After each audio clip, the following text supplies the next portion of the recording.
Yeah, Josh will put them on the screen for us. Just kidding. I'll show you. I have a new grandbaby, Josh. We're just being funny. So it's 3 o'clock daylight saving time, 4 o'clock our time. Is that the way it is? So it's time to go ahead and call this meeting to order. The subcommittee of the Planning and Zoning Commission, Hillside Development. And if we can have just one moment of silence and reflection.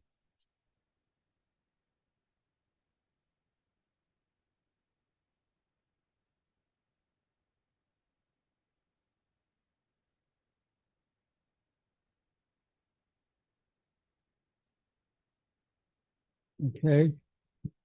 First item is the adoption of the agenda. Do you have a motion on that or any concerns prior to a motion? So that was a move to approve. I'll second it. All right, then it's approved. We have to vote on it. Well, we got first and second. Yeah. So all in favor? Aye. Right now, it's unanimous. First item is to elect a secretary.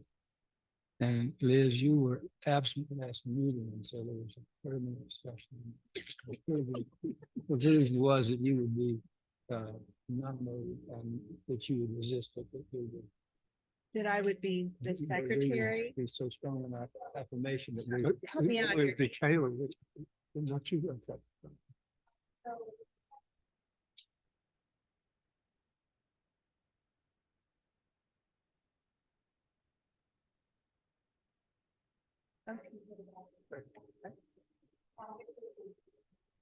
Okay.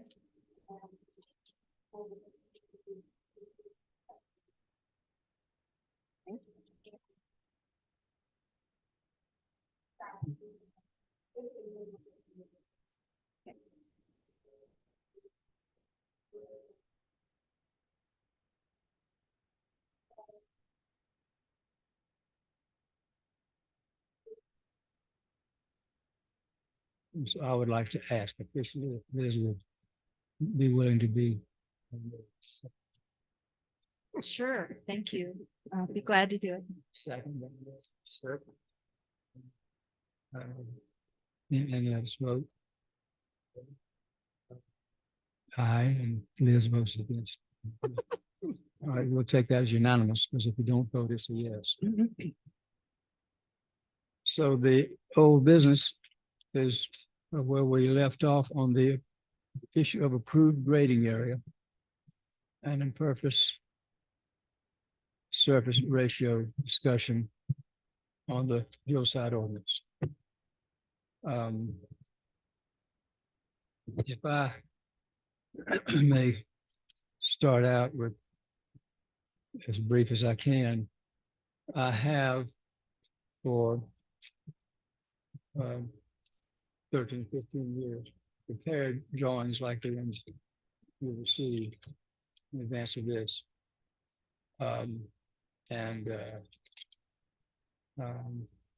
One of them shows one of our typical lots in Montreal, a 75 by 134 foot lot, and not hillside.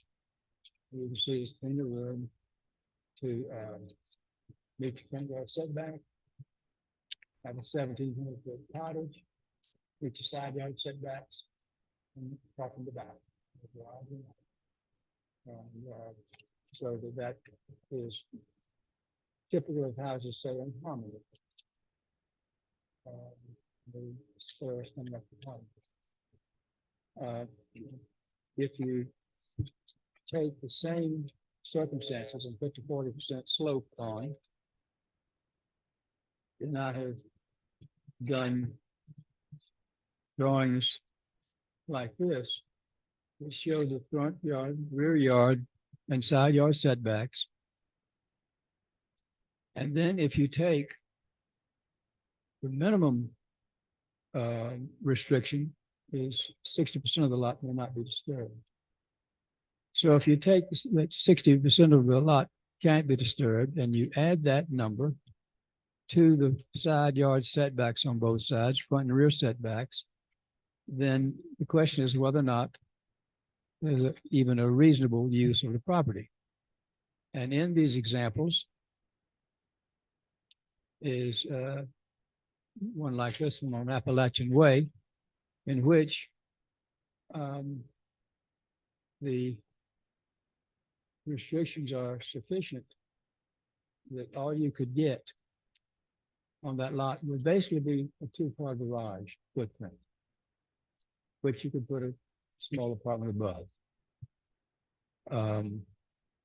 And I mentioned that Mason Blake has a circumstance not too different than that, but I don't know if his was steep slope or not, but he has slope. And so they built very modestly, and they have no parking on the street because there's no place for parking on the street. They have a driveway up to their steps, and so the driveway is wide enough for one car. They have two cars, and so they have to stack them. So they're getting by, and that's the limitations that they're having. My question for these years has been, why are we restricting 60 or even more % of the area from even being disturbed when our lots are generally close to a quarter acre? And that when you do the math,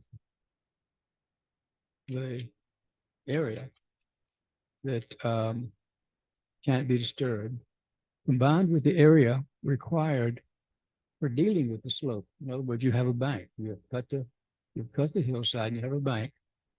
And if it's a 1-to-1 ratio on cut or 2-to-1 ratio on fill, however ordinance states it, that's what pushes you down into about all you've got room for is a garage that you can then park in and steps up to the living space. Not much bigger than that unless you started cantilever. And my point has been, and it's clearly my bias, is what that it's a matter of math. And the one thing I remember from one of my math professors with an awful lot of math classes was when you finish doing the math, look at the answer and look at the question and see if the answer is reasonable to the problem that was put before you. That if you'd done bad math, it might show itself just when we looked at it. And I think that's exactly what we have, that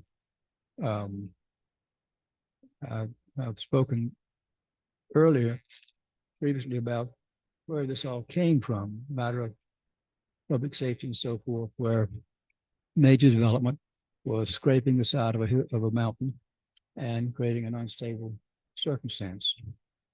This has been addressed in our ordinance in that on properties with 40% or greater slope, everything has to have the approval of a geotech engineer, which is a special breed of engineering for hillside. And they determine what you can do. They determine what can be disturbed. And if it is disturbed, they determine how to keep it from being undisturbed when you don't want it to be. And so that if you have the life safety issue covered in the ordinance by requiring a geotech, then the approved graded area on our lots, small lots,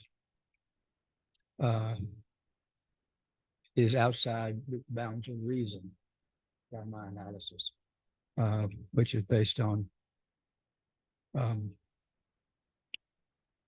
lot of study of this ordinance from its inception.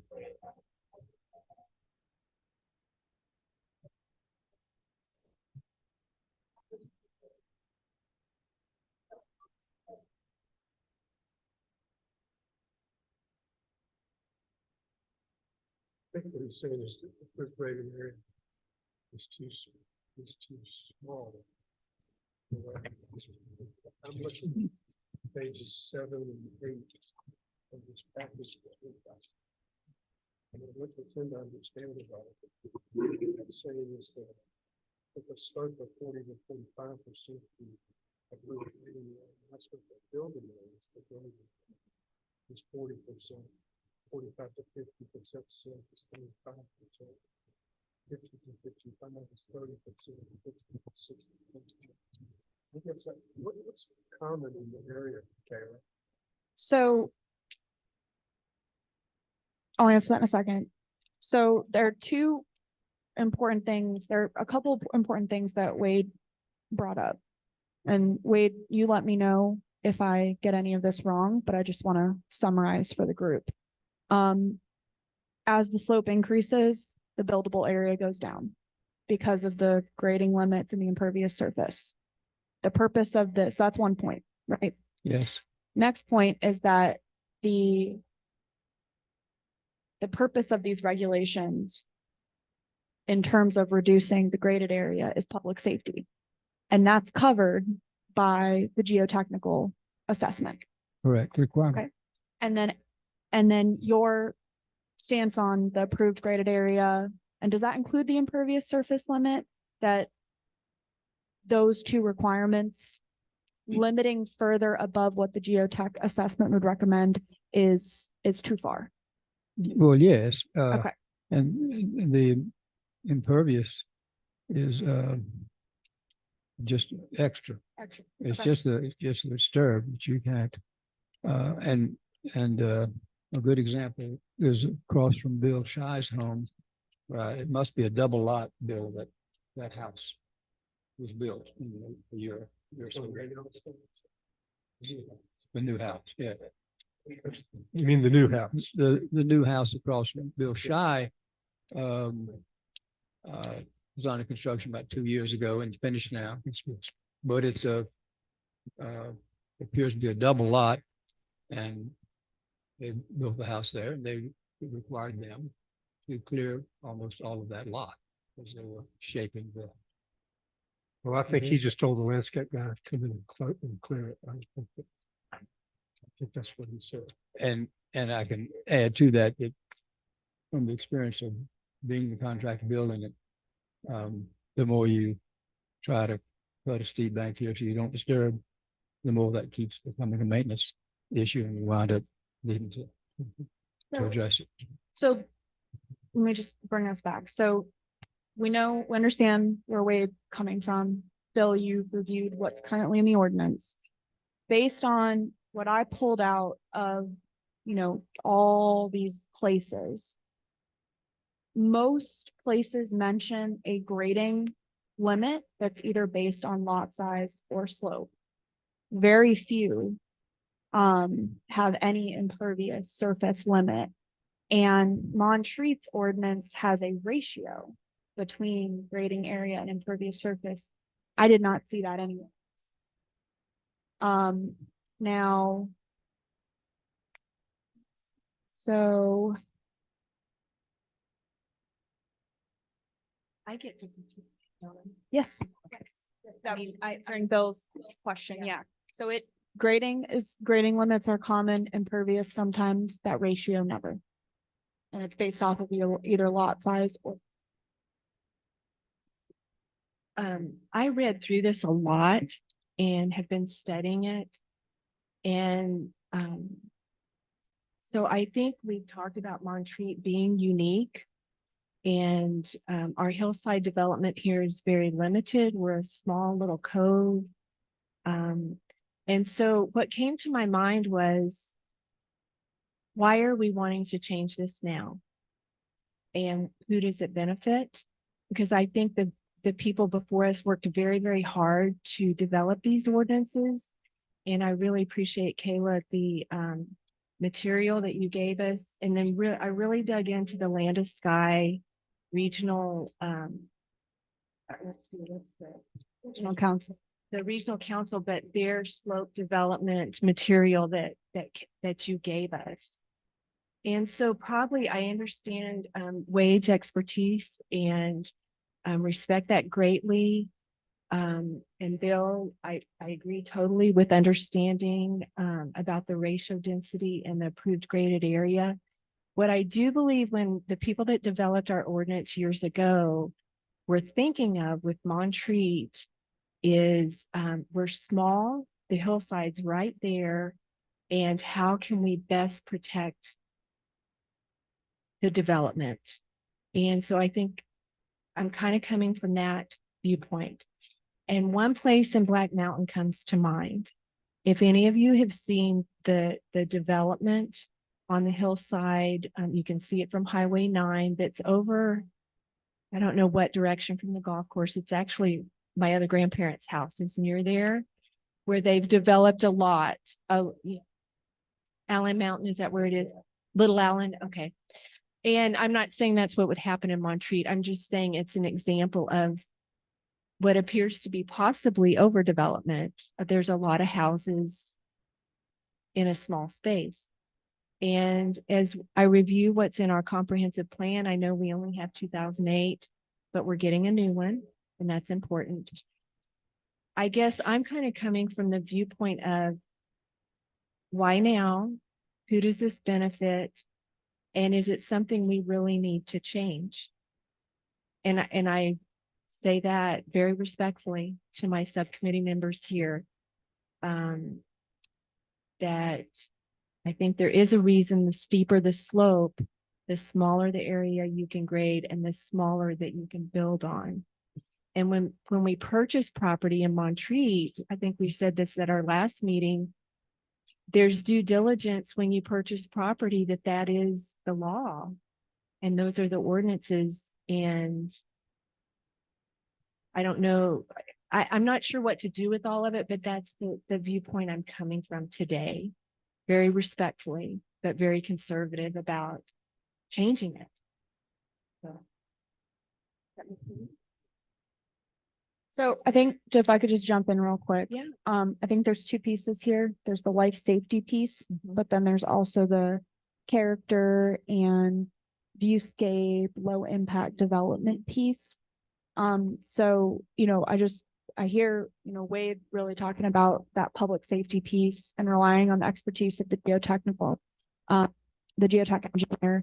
And then Liz, I hear you kind of talking with the consideration for the life safety, also considering things like overdevelopment, the Correct. viewscape, the character. Mhm. So we're all on the same page like that. Does that sound right to everybody? Mhm. Okay. So I just wanted to make sure we were clear on the two pieces that we're kind of trying to merge Mhm. together. Well, I'd like to address the question of why now. Okay. The why now is because it should have been changed earlier. And when it was put together, it should not have been put together as tightly, to use a careful word, as it was. Because we are basically developed. This is a developed community. Mhm. And the remaining lots, few and far between. And what happens if someone builds on one is we get a new family in Montreat. And I think all of us have an experience with looking at this community and the people in it. And I'm not sure there are any better folks than the ones who are new. I know there's a few troublemakers. Some of the troublemakers are usually third generation. I'm a third generational one, Wade. And I am too, with 2 generations under me. So I've had people ask me to look at a piece of property, and I've been able to tell them what the obstacles to building were, and I watched them leave. And I think that the comprehensive plan that we rearrange or massage or wholesale rearrange is is an important step. But we also are on the framework of a master plan done not just over 100 some years ago, but specifically 90 years ago with the Wiswall survey, which is really where all the lots and their platting, I think, were finalized. And so they're always platted out with the intent that folks could come here because of the purpose that brought this community together. We separate by necessity church and state, but when the entire community was established as an assembly grounds, the lots were modest so that folks of modest means could be here. And we have gotten comfortable with Montreat as it is, but the number of lots left that could be developed is so small that the negative impact is merely someone who doesn't want a house built next door to them. And when we build a house, it is a disturbance. It's unsightly. You're cutting down trees, clearing land, and so forth. And when it's construction's finished, then it's put back together, land heals, trees come back, plants come back. We have ordinances to deal with even native species and how you plan on certain ordinances. And what I have found to be true is that we, with the advantages that we have, are enjoying those advantages, but not really aware that we're taking that opportunity away from other families, because it is hard to understand the math of this ordinance. And I've done these drawings for at least 13 years, which shows there's only 14% left of the whole lot. And why is that necessary? Well, there is a point, not purpose, that we want to maintain the natural beauty. And I maintain that the natural beauty is the people and the quality of the people and the purpose of the people who are here, and that all of the disturbance that takes place in the construction is on Hillside. When you're through, Is on Hillside restricted and controlled by the geotech engineer. And so I have found that the ordinance is in certain ways a taking of the property from its intended purpose. One city official told me in the prior administration that they had checked, and as long as the lot was still worth $1, it wasn't a taking of property. But there is a legal concept in which you can go too far and it becomes a taking of someone's property. I think we have room for the few lots that are left for new families from this community, which I think, based on the families I've seen come in this community, would be great and would not harm this community. But my last thing is, the math to me is very clear. It's unfair. It's disproportional. Let's limit the side yard setbacks. Okay. Let's limit the front and rear setbacks. Okay. And now let's add to that 60% of the lot or 70% of the lot may not even be touched.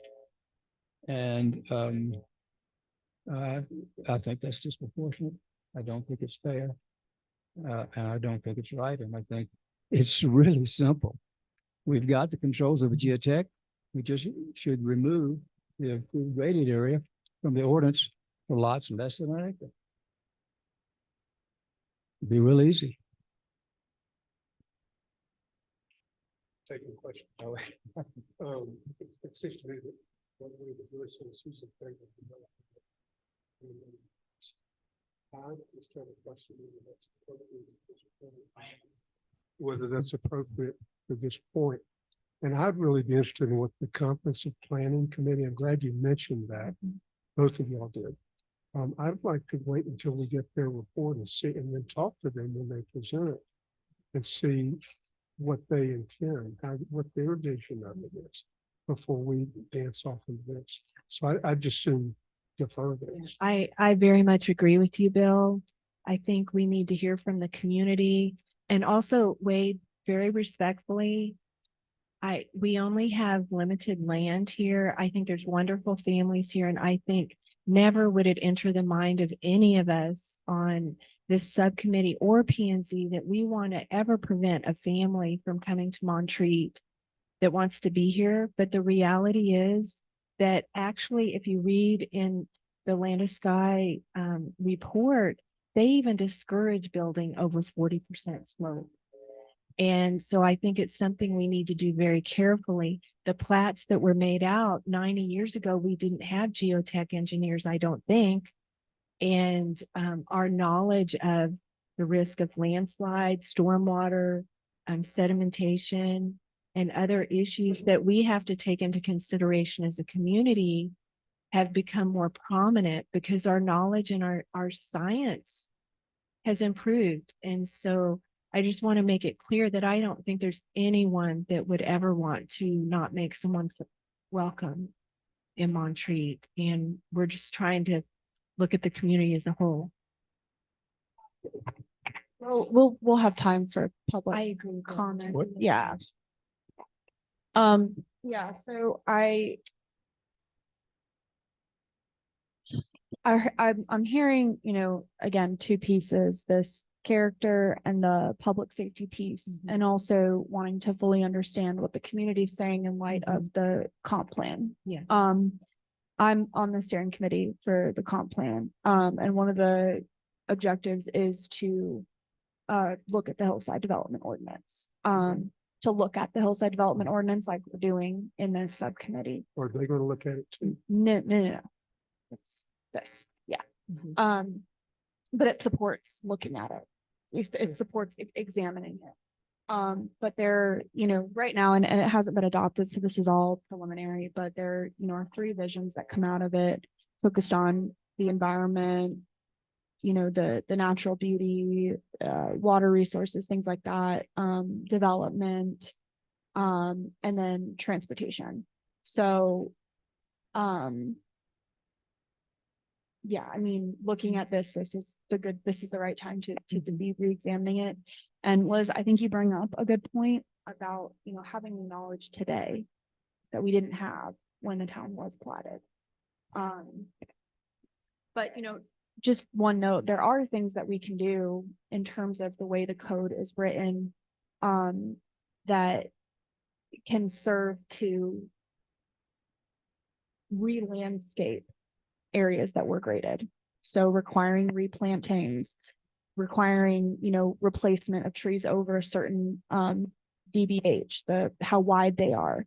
There are things that we can do to expand the building envelope, while also making expanding the building envelope to make development more feasible, but then bringing back that pieces of the natural beauty. So I think there are some areas of flexibility.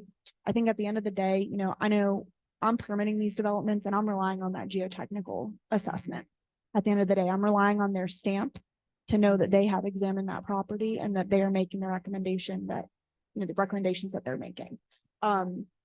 But I hear what Wade is saying is that, we saw it in the PowerPoint, is that building envelope gets smaller and smaller and smaller. And again, Liz, you do bring up a good point, is that report that report discourages building over 40%, which I think is an important point. But again, we look at this balance of a engineer, someone with that education and background, looking at it and saying, this is what you need to do to build, while making it feasible to build, but then also protecting that character of vegetation and things like that. So I think there's a balance here. I think there are things that we can do to have both pieces met, but remember that it is a balance between the two of them. Well, I would like to respond to Bill's point that Wade wants to see it built out.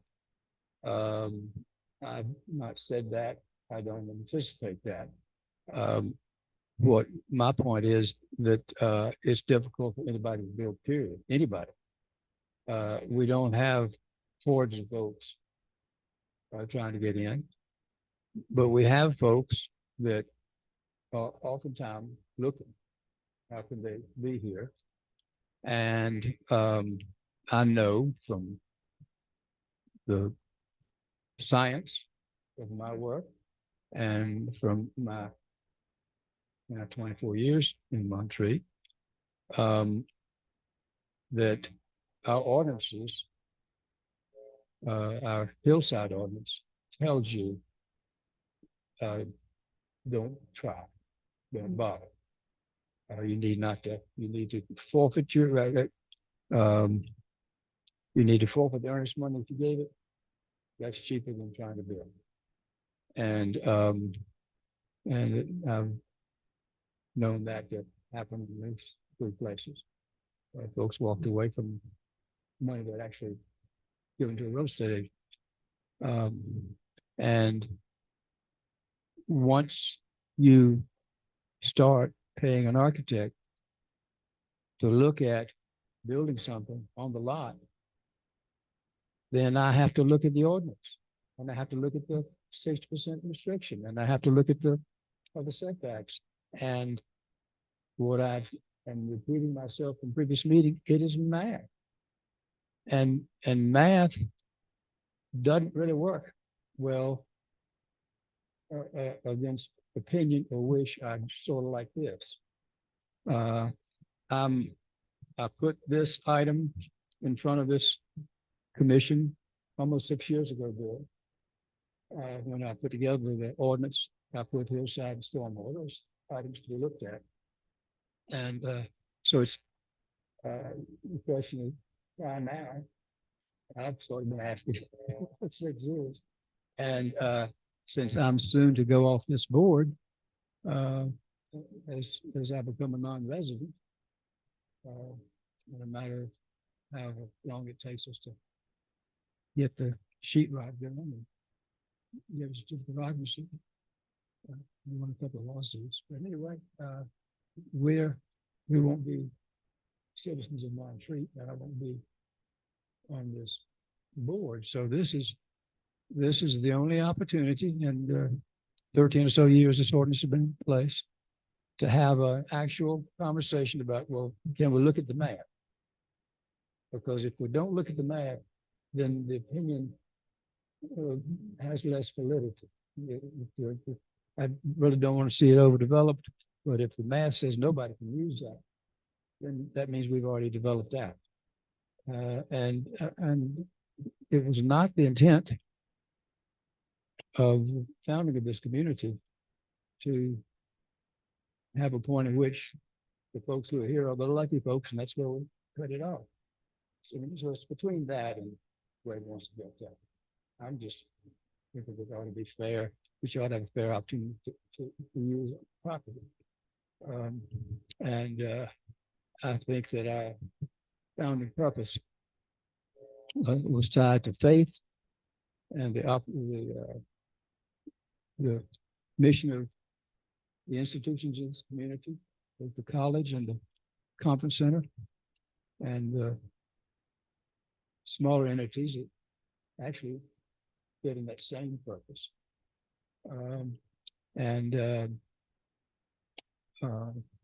I think we need, where we can reasonably do it, to allow folks other than us to be here. We have 3,000 acres we put in conservation just from already. We have 175,000 acres of protected forest in us and Mount Mitchell and wrapped around us.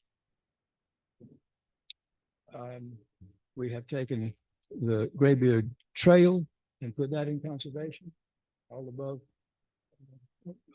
the parking area. We have done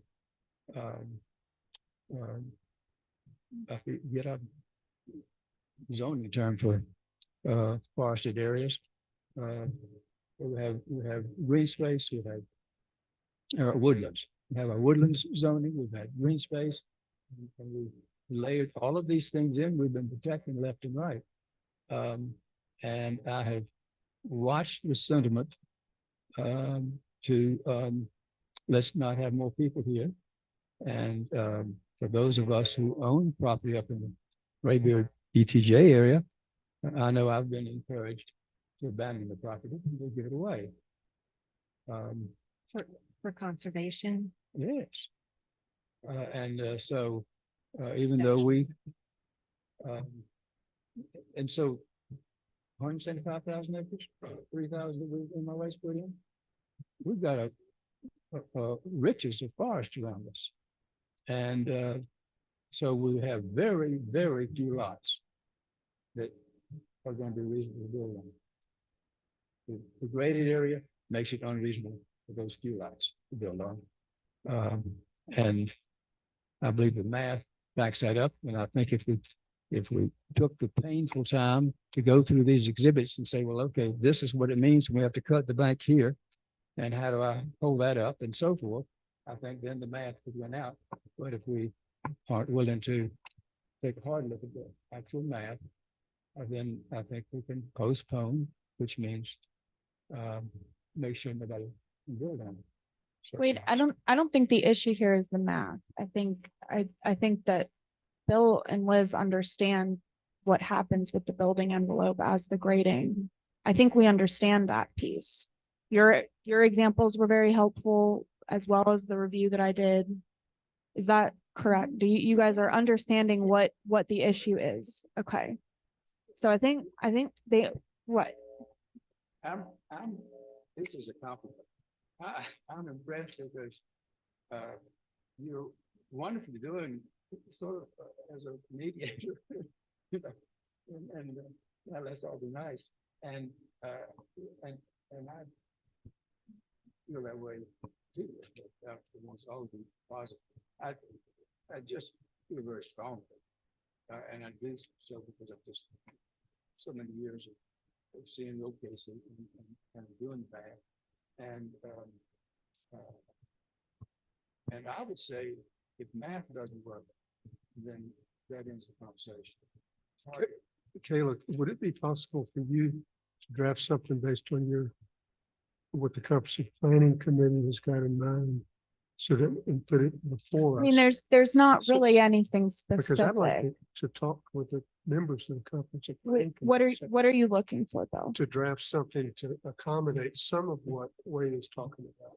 But our reticence to changing, if the comprehensive planning committee is trying to encourage some development, which I don't know, or if they want to continue, if their intention is to sort of continue like we are, that'd be interesting to know. So I'm wondering if you, based on your participation, if you could draft something up as to what you think might be acceptable to the comprehensive planning committee that we could then consider, and when they make their presentation of the plan, we could ask them about. But that may be too much to ask. No, Based on your experience with this whole area of Western North Carolina. I think that there is a strong desire to protect character, but there is also the right for people to develop their property, and that balance has to be struck. And that the sense that I get is that there is a very strong desire to protect character. Whether or not that means more development or less development, I think it means smart development. I don't think it means less. I don't think it means more. I think it means that we encourage people to use their properties, but consider the character and the impact that has on Montreat. So, the reason that I had flagged this approved graded area and impervious surface piece as something that we needed to discuss was because of what it does to the building envelope. And what is it really accomplishing? If we're talking about public safety, we rely on the geotech engineer's seal. That is they are legally bound to seal that. They will lose their license, they will lose their career if they did not do what they were supposed to do. But then we talk about character and quality and this, you know, when we redid the purpose, we talk about low impact development and preserving the natural aesthetic. So again, I think that what we really need here is a balance, is to both hear that there is this math portion involved that limits the building envelope, sometimes to the point where it's not buildable. And if we have, it's not feasible to build for a majority of people who want to build. But then on the other side, we also have the preservation of this aesthetic, of the wooded environment, the hillside, things of that nature.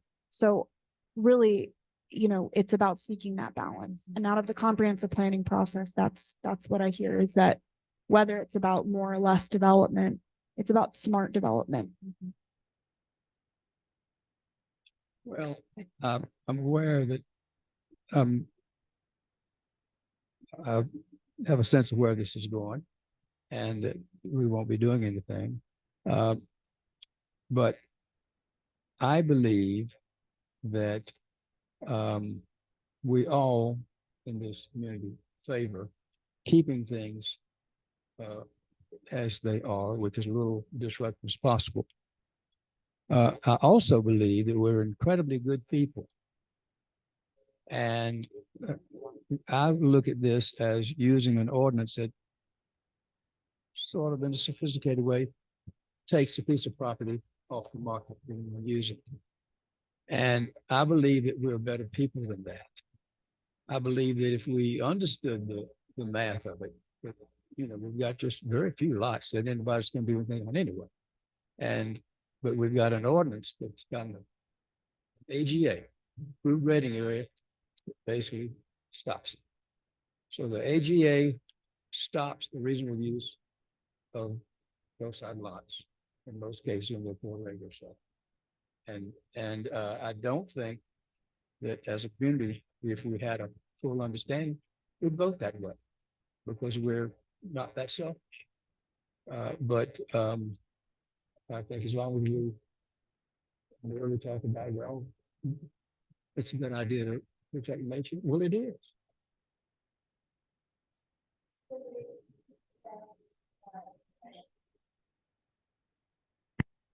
Wade, would you suggest that the limits of development should be set by a geotech engineer instead of the ordinance on a lot? Is They that, are. They already are. well, Well, if we got rid of the AGA, then the scientist is setting the relevant lot. What she's talking about is eliminating all the requirements except that the. no, just eliminated. No, just eliminating the AGA, the impervious surface and the impervious surface ratio Requiring that to be determined. by a geotech engineer, relying on that. 40%, all that goes away.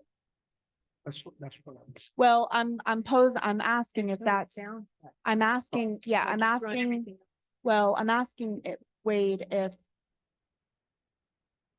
if lots over 40% have to get a geotech assessment and the limits of the development in terms of grading and impervious surface, I'm asking if his ideal scenario would be to have those two pieces set by the geotech engineer rather than the ordinance itself.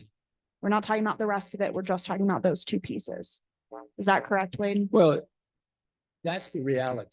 The geotech engineer is going to ensure by his or her seal that the development is safe. The geotech engineer is not going to tell you not to cut trees down behind the house, which might in fact fall on the house. But he's going to tell you how to stabilize the soil that came from the study. And that's their science. And I believe we're protected by the laws and by the licensed professionals that address these. And when we just add on something else. It sounds reasonable until you realize that it takes that property away from reasonable use. So the geotech engineer would be the one to look at the proposed grading and the impervious surface for lots over 40% slope and say, yes, this is safe, this works, or it doesn't, Stated another way, he would ensure that what was done was safe. So let's pause there for a second, because that's, I think, Wade, is the crux of what you're getting at. Am I right in saying that? Okay. It's only talking about lots of. Only talking about lots over 40%, independent of lot size. And we're only talking about the approved graded area and impervious ratio. We're not talking about any other part of the hillside ordinance. I will say that if it's an acre or more, they've got room to give up. Okay. land. So we're saying then Yeah. that this scenario would only apply to things less than 1 acre of land. Because this ordinance is killing these tiny little lots, keeping any of them being used. If there's going to be some major thing like the Graham property or something like that, then you've got the subdivision ordinance specifically put together to deal with that. And you can deal with the amount of disturbance and so forth if you've got larger lots. Yeah, we are only talking about lots that are existing right now. I could be persuaded to go along with that if I'm looking at page 7 of this handout. If you said reduction, say that that the AGA for slopes, the lots on slopes higher than 40% would be determined by a North Carolina registered geotechnical engineer and be subject ultimately to the approval of the planning of the building department and the planning and zoning. Well, that gives us a second look at it. And so, but I could be persuaded to do something like that. So we've got, this is for lots that are existing. We are not talking about new lots. Talking about lots that are currently platted Sure. the way they are. So for lots that are less than 1 acre, that are over 40%, remove, this is just potential, remove the approved graded area limit and the impervious surface ratio, whatever that term is. Remove those two requirements and rely instead on the geotechnical assessment that all lots over 40% have to get. Rely on that to ensure public safety. Subject, however, to final approval. Oh, yeah, no, we're only Of the talking building about department. these two pieces. We're not talking about, they still have to come in and pull zoning permits. They have to comply with stormwater. I understand that, Yeah. but still, that reduction, I'd still want to get another sign off on it by the appropriate committee. Yeah, so they'd still have to get a hillside development from me. I'm not talking about you. I'm talking about volunteers that serve on one of these committees, be that planning and zoning, or be it the town council, or what, somebody in governance as opposed to government. It still will require their own communication.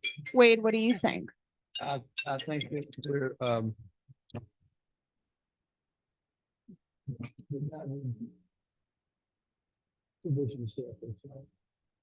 if you gotta come back, because you can't come to the planning and zoning commission until you have a plan. You got to spend thousands of dollars. That's fine. You gotta spend thousands of dollars. And then you don't know the planning and zoning commission. You But gotta if it's a spend good thousands of plan, dollars. it would be approved. Our zoning ordinance is intended to determine what can be approved.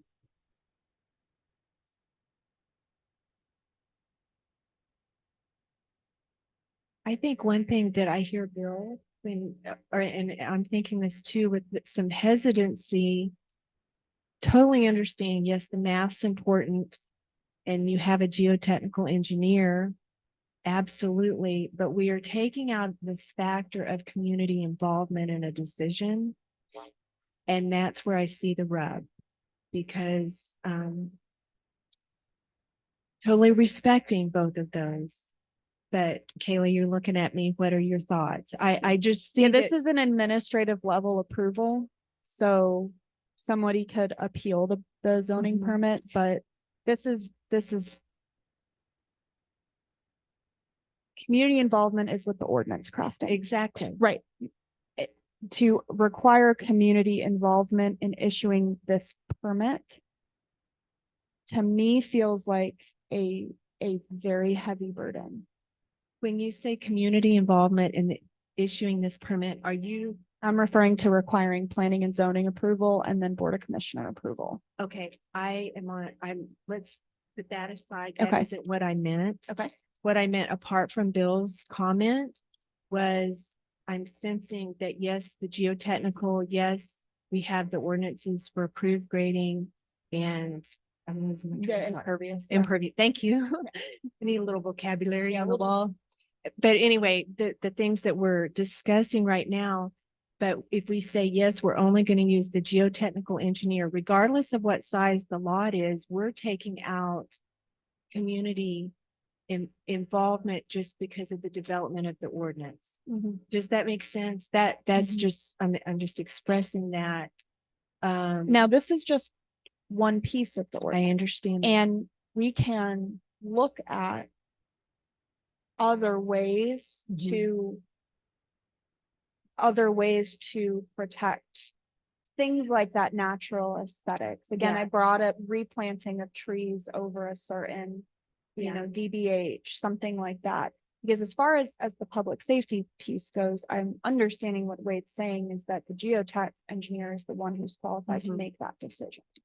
But I'm also hearing what you're saying was too, is that, the community was involved in preparing this, and that it has, desires and Right, visions attached to right. it. Right. that So go I'm with the understanding governance in our both community. piece. I Yeah. think you brought up something that brought to my mind that we haven't even touched on, the ways that people can appeal or the existing nonconformities, those kind of things, if I'm understanding, variations to standards, things that might allow a property owner to seek some variances or changes to be able to build. One thing that I sense is, and I've said this at our other meetings, God's not making any new dirt in Montreat. We only have limited space in Montreat. And I love your word, smart development. We can gain a lot of knowledge now through science, through math, through public opinion and involvement of property owners that are here, through the MRA, through the college, so on and so forth, which we're doing through comprehensive plan. It's kind of a web. But I just think that we need to maybe examine also these other ways that people can get variations to help. But the reality is that sometimes there might be a situation that it's not buildable. It's just not buildable as bad as we want it. And I don't know what to say to that, except we have to look at the whole of the community and what's best 100 years from now. We are doing this for our kids, grandkids, so on and so forth. So I know it's a difficult thing. All I was trying to do is forge a compromise so that way you get something. But I'm in favor of keeping the community participation, so I don't, it's irrelevant to me that it's going to be something that has to get done by the professional, which will cost money if they want to do it. I still believe, I think what you're saying is that the community needs to be involved. So I'm trying to forge a compromise, but that compromise must include going back to the lay governance that has the community experience and vision. Now I will have 5 minutes left. We need to pick meeting dates, and I'd also like to give our members who are of the Yeah. public here what I'd like to give them a chance to Sure. speak. Yeah. So, but I'll leave that to the committee. Just please be time. Well, maybe just suggest that at our next meeting, we could have something like that. A suggestion for us to consider. As an in-between compromise. And then we can do that at our next meeting. whenever it is. I can try. You'll do great. Are you? Yeah, we'll talk We do about need dates. we need to let the public speak. And, without ending our conversation, let's pause it to see if anybody. would like to say anything.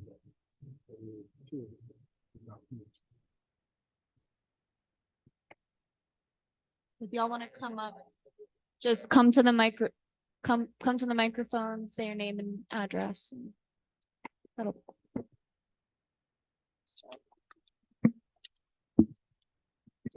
Yes, my name's Alan Crawford. Full disclosure, I'm also part of the planning and zoning, representing the ETJ. And this is something that concerns me because I have property there also. What's your local address? A local address is in Black Mountain. Do you need that? Or do you need the areas up in?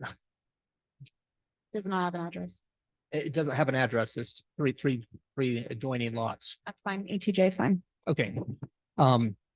Anyway, my only comments are these, as I look at this, a lot of the areas that have already, I think, fall into this area that they could be built on have already been built on. Many of the people who built on the side slopes where we've got the 40% or more have already built. They have the best views, and people did it back before it was even a law. The remaining territories left in Montreat, including the ETJ, are less of a slope issue until you get up to areas perhaps above in Oklahoma and the Graham properties. Both of those, and I'm not sure, the Graham property might be separate from Montreat. The areas up above in Oklahoma and that area are in Montreat, and there may be some issues there.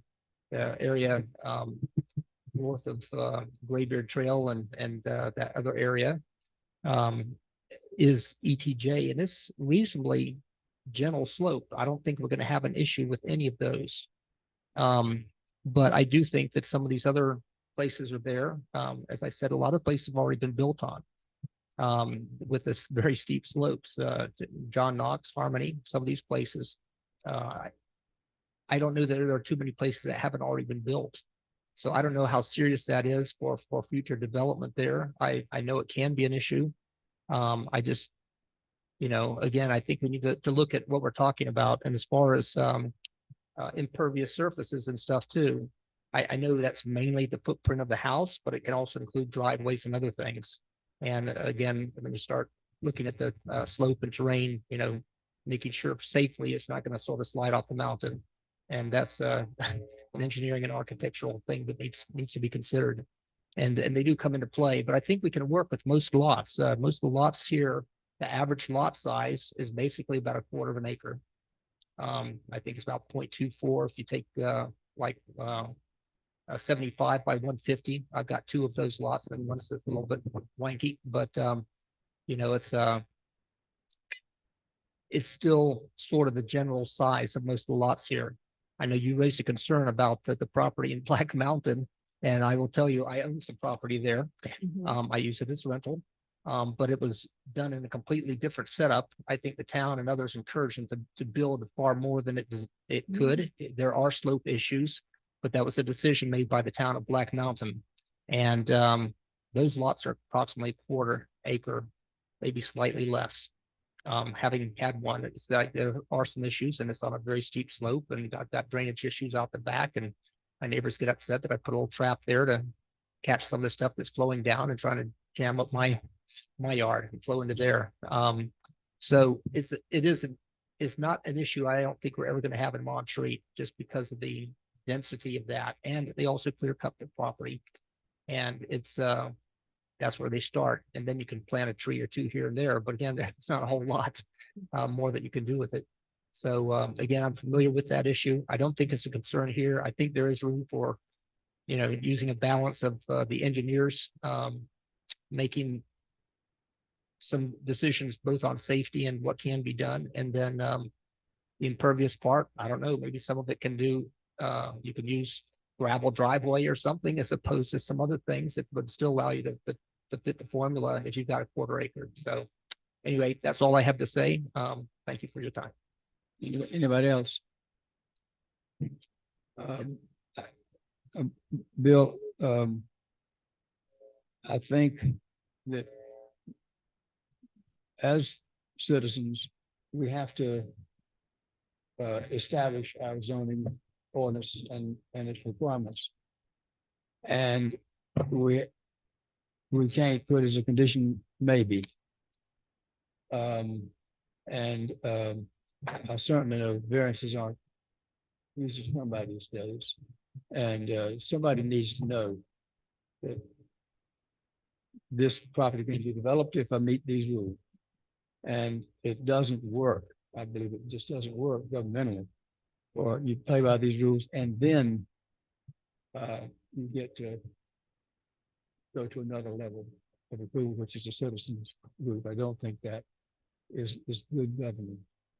I'm certainly not fair to anyone looking at whether or not they had a chance of building that lot. So I appreciate everybody's time.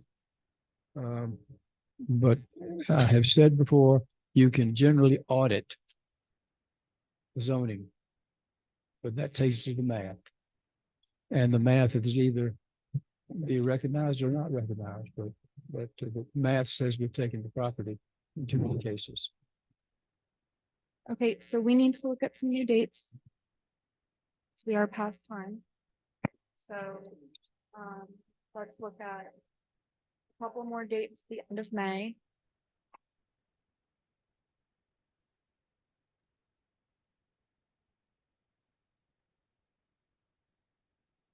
So when would the committee like to meet again?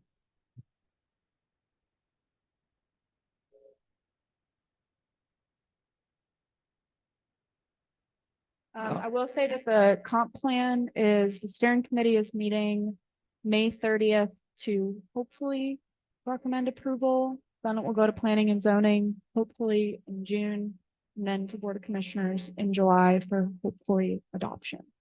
So that's the tentative timeline that we're working on right now for the comp plan.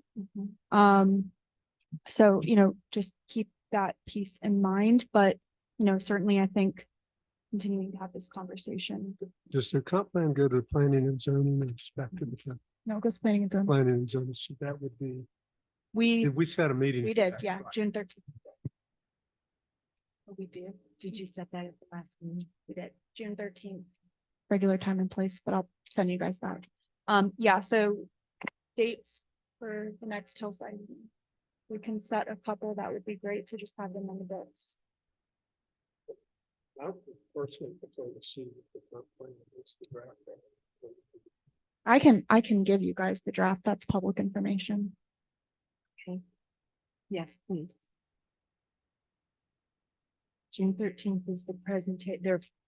They're sort of halfway final draft. It's just a May- draft. So the steering committee has gone through most of the plan. Okay. We've pretty much covered all the substantive changes. Now it's really just language and grammar. Okay. And it's public record, so anybody can look at it. It's just a big file. I'd have to send it to you. Okay. But yeah, so they have to recommend approval. We've probably got a couple more grammatical changes to go over. And then planning and zoning will make a recommendation. Then Board of Okay. Commissioners has to formally adopt So it. the presentation to P and Z is on the 13th. So it's not going to be a presentation. We're We'll just gonna just- have a discussion about it. Oh, okay. It will be presented by the consultants to the Board of Commissioners Okay. in July. Okay. Can you send us? Yeah, I can send you the draft. That would be Yeah. awesome. Thank I you. can send you guys the full draft tomorrow, When do we set our next planning and zoning? Is that June 13th. 13th? At 10:30? Or I don't. no, I'm sorry, June 15th think 15th. at 10:30.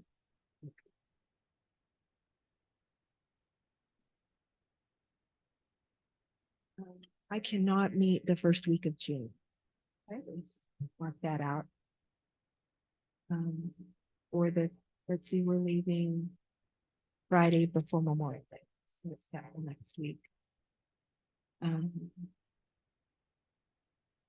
Kayla, do you feel that there's anything else that would help us work through this? Do you have any? I know we're only on number 2.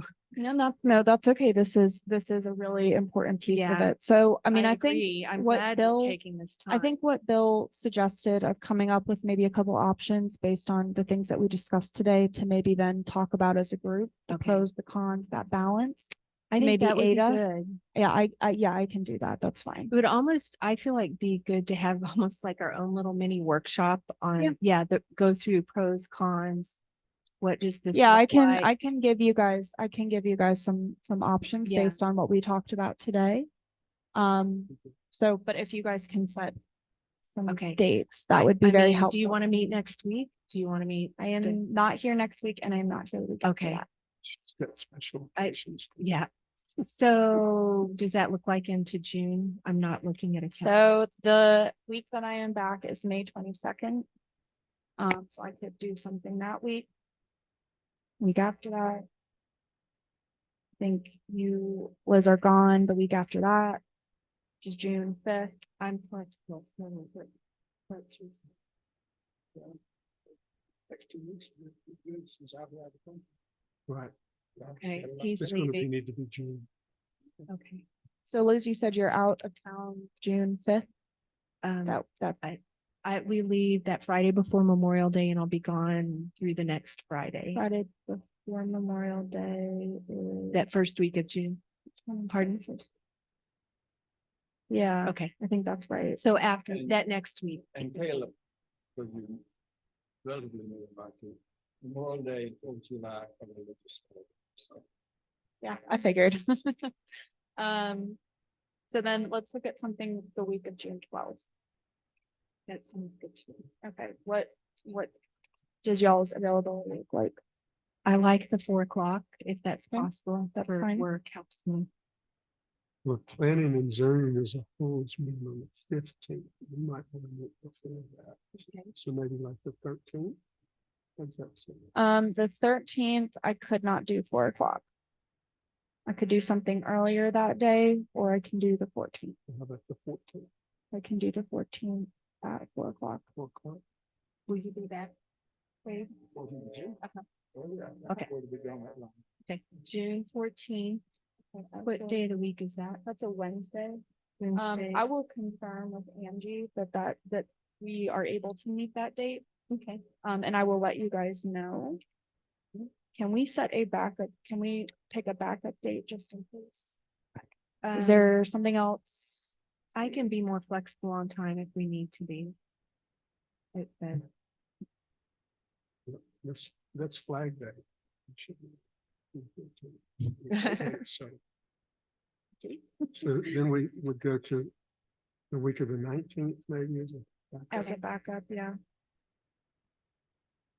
Is that a Wednesday also? Would be the 21st.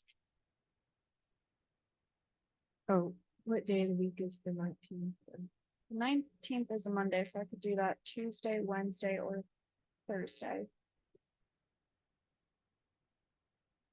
Well, that Thursday I couldn't do 4 o'clock. I could do the 20th or the 21st, which is a Tuesday and a Wednesday. Yeah, 21st is a Wednesday. Okay, do you guys want to, that'll be the backup date? The That works. 21st at 4, does that work, Wade? Sure. Okay, Yes. all right, I will check with Angie and I will email you guys about which one works.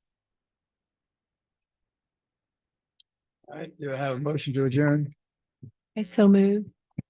Second. All in favor? Aye. Aye. Sorry. All right, we're adjourned. Thank you Thank all you. very much. I you, appreciate your Wade. patience and